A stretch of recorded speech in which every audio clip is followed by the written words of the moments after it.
I was teaching my friends how to do this raid, and they were making it incredibly complicated. And then I realized other people were making it incredibly complicated, so I wanted to make a video on this encounter. There'll be two parts to this. The first part is the explanations, and the second part is the strategies. If you don't care about why things work and just want to know that things work, pretty much you can go to the strategies. Everything will be timestamped. So there's 3 total phases to the encounter, and each phase has 2 subsegments. The 2 subsegments are as follows. One is a Saving Guardian segment, and the other is the Shapes segment. We're going to start with the Saving Guardian segment, because this one is completely independent from the Shapes segment, and it's good to know how to do. Let's start with the Saving Guardian segment. This mechanic literally has nothing to do with the shape mechanics that players are doing for the rest of the encounter. 5 Guardians will all die and drop their ghosts. 1 Guardian will be left alive. All the dead Guardians will be able to see a single player projection that is not themselves on a pedestal. The ghosts need to be deposited to the pedestal where the Guardian that owns that ghost is standing. If the pedestal is wrong, the depositor dies. If it's right, then the Guardian will be resurrected. Any Guardian that has been resurrected can also pick up ghosts and help deposit them as well. Once all 5 players have been resurrected and all 6 players are alive, that is when you're done with this mechanic. It is that simple. One thing of note here is that during the Shapes segment, if you're doing everything right, you'll get a text that says, "The witness notices your efforts." The 3 Guardians inside will then die, and the 3 Guardians can proceed as if they're finishing up the Saving Guardian step. It's just this time it starts with 3 people alive. And the people outside basically resume the Saving Guardians mechanic from as if they had already resurrected 2 Guardians, because there's only 3 ghosts left. Whenever a player is resurrected, they can proceed to finish their inside job. There are 2 goals for the Shape segment. The goals for the inside team, and the goals for the outside team. Let's start with the goal for the inside team first. On the inside team, you're going to see 3 projections. Each of the 3 projections will be holding a shape. It can be one of the 3: circle, triangle, or square. There will be no duplicate shapes, just one of each. The goal on the inside is to get the specific shape from the specified player. This means if you're the player on the right, and the player projection on the left has, for example, a square, you want a square from the player on the left. Once you get the shape from the specific projection's player, that projection will no longer display a symbol for you and for you only. The end goal on the inside is to make it so that all 3 of the players on the inside receive the shapes from the other 2 players on the inside. The visual indicator that you've done this correctly is that for all 3 players on inside, only your projection in your specific room will be holding a symbol. The other 2 will be empty-handed. Once that has been accomplished, you simply need to kill both of your knights and pick up the shapes. If done correctly, these should be the 2 shapes that were sent to you by the other Guardians as specified by the projection. They will never be duplicates. For example, if your Guardian symbol is a triangle, the 2 shapes you should have received should be a square from the Guardian whose projection is holding a square, and a circle from the Guardian whose projection is holding a circle. Once you have both of these shapes and you pick them up, you should now have a 3D shape that corresponds to what you see on screen with the diagram. And then you can literally just AFK until everyone else is done with their jobs. The outside's goal is actually quite simple. The outside is simply trying to match the projection's 3D shape outside to the 3D shape that the player's inside will end up with.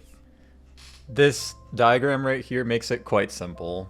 If the inside projection has a triangle on that pedestal, the outside should be holding a cone. If the inside projection on that pedestal has a circle, the outside should be holding a pyramid. And if the inside projection on that pedestal has a triangle, the outside pedestal should end up holding a cylinder. Now, in order to accomplish this, the outside is going to use the dissection mechanic. Effectively, you can dissect a shape off of one 3D shape and then dissect a shape off of another 3D shape to then swap those two shapes. So let's take a simple example here. And let's say that left's 3D shape is a cone. That would mean the two 2D shapes that build it up are a circle and a triangle. Now let's say middle has a 3D shape that is a prism. So that is built up by a square and a triangle. If you go ahead and dissect a circle off of left, and then also dissect a square off of middle, you will end up with a prism on left because it is now built with the new square that it got from middle and the old triangle that it already had. And then middle has now become a cone because it is built up with the new circle that it got and the old triangle that it already had. Once all the 3D to 2D conversions are completed, outside is done, and you can basically just AFK aside from being ready for the witness to notice your efforts so that you can resurrect the guardians inside. So by this point, if you heard the explanation, or if you just skipped to here, you're probably thinking, oh my god, this encounter is so complicated, how are LFGs gonna do it? Well, lucky you, Ron enjoyers, I have a way to do this encounter where all you have to properly learn is the Guardian Saved mechanic, and you just have to remember 3 rules, and hope someone on your fire team knows how to do the outside, and you can just ad clear the encounter. So there are 4 roles for this. Basically, there's the inside role, there's the outside role, there's the ghost man role, and then there's an ad clear role. So every phase, the fire team is randomly split, and 3 people will get teleported inside. The 3 people inside are assigned the inside role, because, like, obviously they're inside. Now, the outside then has to assign their roles, because 3 random people are teleported inside. So you have to figure out on the outside who's going to be the outside role, who's going to be the ghost man role, and who's going to be the ad clear role. Now, these are quite simple. For the outside role, pretty much just go look at my outside shape segment. It'll be timestamped. Figure that out. Make sure that the 3D shapes on the outside match the diagram. You're done. Cool. If you're struggling with this role, then basically go take like a geometry class or like a basic algebra class, you know, like, yeah. Ghost man role, go to the Guardian Save timestamp, look at that, make sure you can get the ghost to the pedestal, you're done, cool. If anyone on your fire team is struggling with the ghost man role, I would recommend you just find a new fire team, and if you are the person struggling with the ghost man role, then figure your stuff out, because otherwise you make the encounter a complete nightmare. Ad clear role, I mean, if you're struggling with ad clear on this without, like, with contest off, I mean, just, like, get ring 1 or something, I don't know. Obviously, anyone that knows all of the roles can help do them all as well. You don't need to be locked to one of these roles. Personally, however, though, I have ran into the circumstance where some LFGs get angry if you help them do their roles, so be wary. So now we get on to the fun part, where most people tend to overcomplicate it, and then they like go crying to their mothers, and they're like, please send help, I can't handle shapes or something, right? So, there are 3 simple phases for this, and I have a nice little flowchart here, where you just have to follow this phase diagram. It's quite simple. You can effectively think of this encounter as having 3 phases on the inside. So phase 1 is basically the setup phase. This is the first thing you do when you get inside. Everyone that gets teleported on the inside roll needs to take account of this. So the absolute first thing you need to do when you get into your room is call out the shapes on the 3 pedestals, left, middle, and right. As soon as you're inside, look at the 3 pedestals and find your guardian specifically. Figure out which shape your guardian is holding, and take note of that. That is the main thing you care about. Now that you know what symbol your guardian is holding, you have to do a little bit of observation.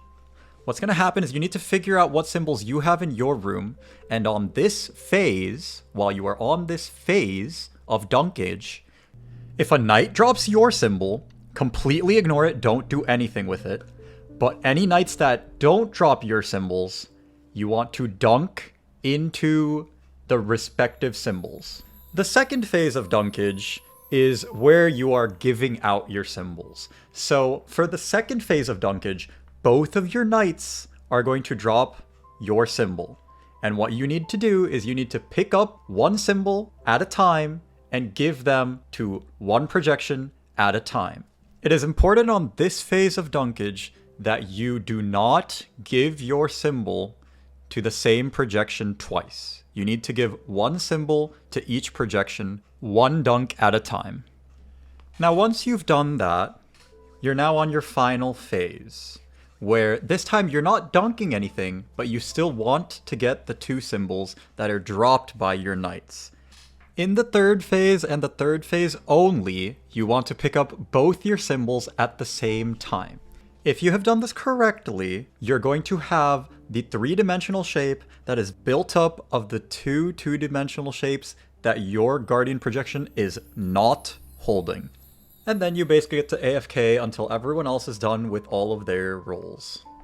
Except for ad clear, because ad cleared, yeah, all of their rolls. 3 people inside will be able to leave towards the spawn room. If the players are not able to leave their middle room, you know that any player that is not yourself, whose projection has the symbol, has messed up. If you're stuck in limbo, waiting to get to phase 2 of dunkage, after you've already done phase 1, then you know that at least one of the 2 other people inside has messed up. If all 3 inside guardians have 2 projections with empty hands and 1 with a shape, they are waiting on outside to finish. If at that point you wipe to the timer, that means outside has messed up. Unlucky, I guess. Once everyone finishes their respective rolls, then you simply ad clear and go into the saving guardians phase. Now at this point in the video, you might be like, Mario, that sounds cool and all, but like, how do I know which phase of dunkage I'm on? Well, you're in luck, because this is not rocket science. There's quite a simple tool you can use. It's called your eyes. I'm operating under the assumption that you have eyes, and if you do not, unfortunately, this strat will not work for you. There's a strat for that too if you have 5 other people that do have eyes, but that's a lot more complicated, so I will refrain from getting into that. Once you get into your room, there's a big unmissable wall on the back of the room. That wall will have 2 symbols that are rotating between each other. These are the same symbols that your first set of knights will drop, and these will tell you exactly which dunkage phase you're in.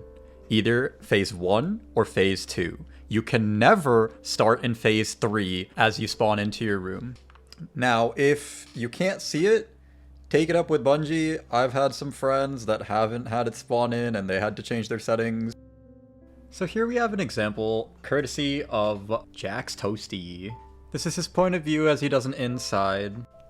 So the first thing he does here is he gets the symbol calls. You see there's a square on left, circle in middle, and triangle on right. Comes up in the chat.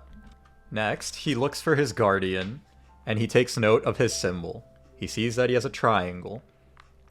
Now he looks at his back wall to see what the 2 knights are going to drop to determine what dunking phase he is on. Because he saw 2 triangles, and his projection was holding a triangle, he knows he's on the second dunking phase, so he can safely take his triangles and give them 1 each time to the other guardians.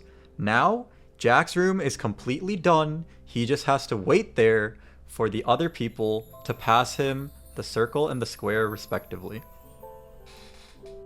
This particular example was also quite the lucky spawn, where the other two shapes also got doubles of their own symbols, so they could immediately be on dunking phase 2, which is why they instantly finish up, and the witness noticed their progress, so the witness noticed their efforts, and the people outside were ready to res the 3 of them.